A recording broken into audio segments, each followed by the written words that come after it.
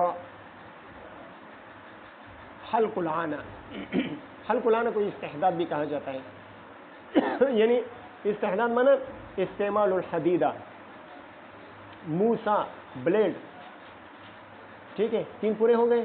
کون کون سے ہو گئے یاسر؟ شرمگاہ کے ساتھ جن 3 کا تعلق ہے کون کون سے ہیں؟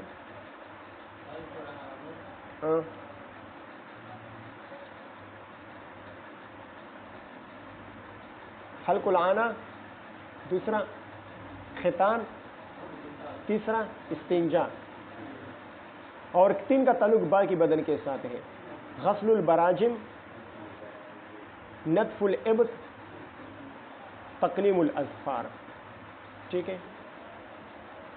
بات سمجھ میں آ گئی؟ حاصل یہ کہ اعفاء اللحیہ کا ذکر حضرت عائشہ رضی اللہ تعالیٰ عنہ کی روایت میں، حضرت محمد بن عبداللہ اور ابراہیم نخعی، ان تینوں کی روایتوں میں اعفاء اللحیہ کا ذکر ہے، اور باقی حضرات کی روایتوں میں اعفاء اللحیہ کا ذکر نہیں ہے۔ اسی طرح ختان کا ذکر وہ ابراہیم نخعی رحمہ اللہ کی روایت میں ہے، اور حضرت عمار بن یاسر رضی اللہ تعالیٰ عنہ کی روایت میں ہے، اور باقی حضرات کی روایتوں میں ختان کا ذکر نہیں ہے۔ تو بعض امور کا ذکر بعض روایت میں ہے اور بعض امور کا ذکر بعض روایت میں نہیں ہے، لیکن مجموعی اعتبار سے یہی 12 خصال فطرت ہے، ٹھیک ہے، بات سمجھ میں آ گئی؟ اچھی طرح بس کریں۔